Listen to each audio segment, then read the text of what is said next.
This is a how-to video of putting a slip-on exhaust on a Harley touring model. I'm going to be putting on the 36-inch white Gatlin slip-on exhaust. That's the product information. I'm going to be putting it on a 2013 Road King. I'm going to let you hear what it sounds like with the stock exhaust first.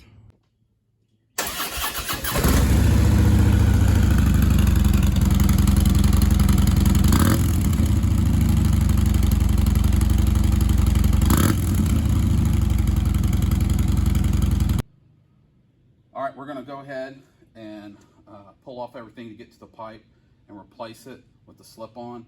A few things I use. You can see there's a mat underneath just in case the pipe drops, or when I put on the other one if I need to set it down. Cardboard will work too. This is pretty much all the tools you're going to need. A 9/16, half-inch, blue Loctite. Repeat, blue Loctite. Don't get the red. A rubber mallet's great, and sometimes a block of wood to help pound stuff in. First off, we're going to get the saddlebag off so you can get to the pipe area. Inside of them, you just got a couple pins that you just twist and they pop right out. At that point, it just pulls and pulls off. And just take your saddlebag and set them in an area where they won't get scuffed up. Okay, all you got holding on your pipe is 3 bolts. You got the 2 half-inch bolts here, and you got a 9/16 bolt on this clamp down here. The bolt's underneath, and you can see the top of it right here. We're going to break free the 2 half-inch bolts first. Pretty much just kind of work them loose. Even if you undid them all the way, the pipe is not going to collapse on you and smack the ground. That clamp holds them in pretty good. I'll go into the 9/16. If you're a little nervous about the way your bike rocks a little bit on the kickstand, put a wheel chock behind it. Your kickstand should hold it just fine. You're going to loosen this up quite a bit. You want to fill a gap between the bolt and the clamp and start tightening up a little bit. Some people like to take the heat shield off. You really don't need that heat shield to come off. That should be enough there. These half-inch bolts.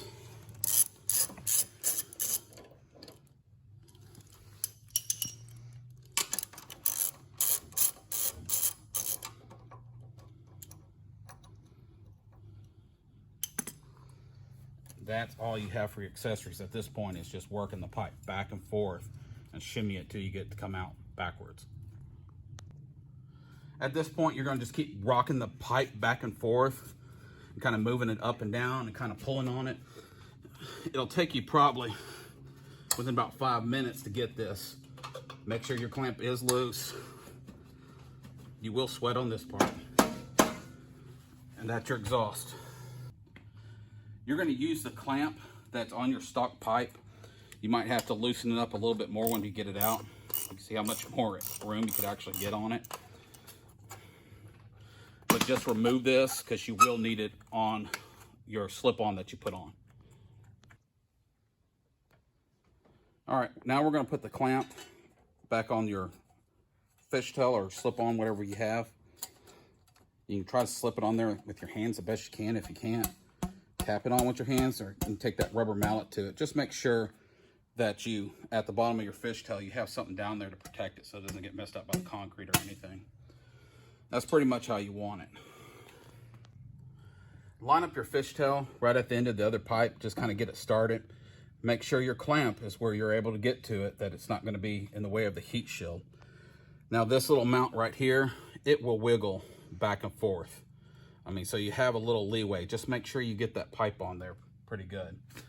A lot of it is working it on same way you worked it off.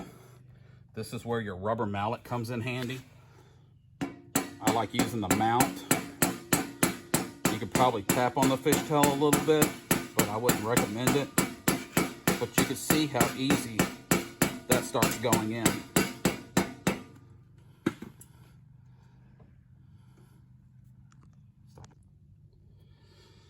Okay, once you got that slipped in there enough, I wouldn't tighten down that clamp yet.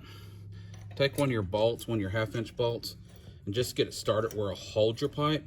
Don't necessarily tighten it all the way in, because this is where you definitely want to put on. These 2 bolts are going to be the only bolts that you put your blue Loctite on.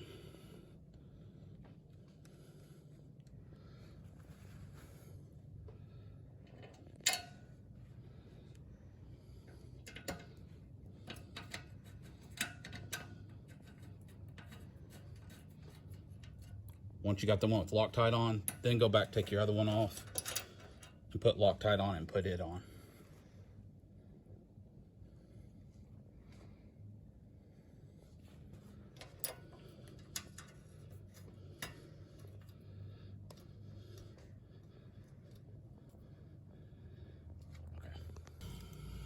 You can go ahead and tighten these down. You don't have to put any kind of He-Man strength on them. That Loctite's going to help a lot. I'm sure if you want to get picky, there's a torque spec for it. Just don't break the bolt off in it. Go ahead and take your 9/16, reach up underneath, start cranking that bad boy down.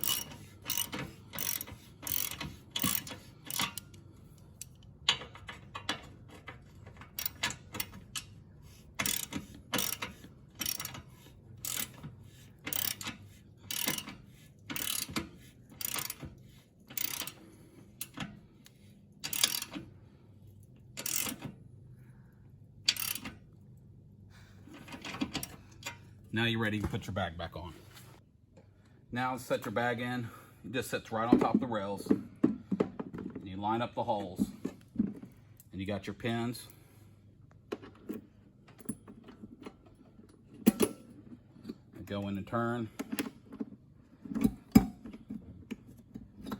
And you're good to go.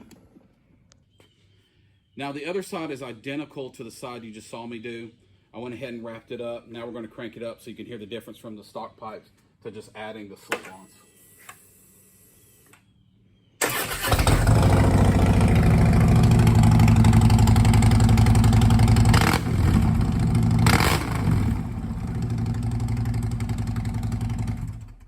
I'd say that's a world of difference. I think the exhaust looks really cool the way it hangs off the end with the fishtails. I hope you liked the video. Feel free to comment anything if you have any suggestions for me, or if you have any questions, I'll try to answer them. Go ahead and like it. I'm going to try to post more of how to do stuff. Thanks for watching.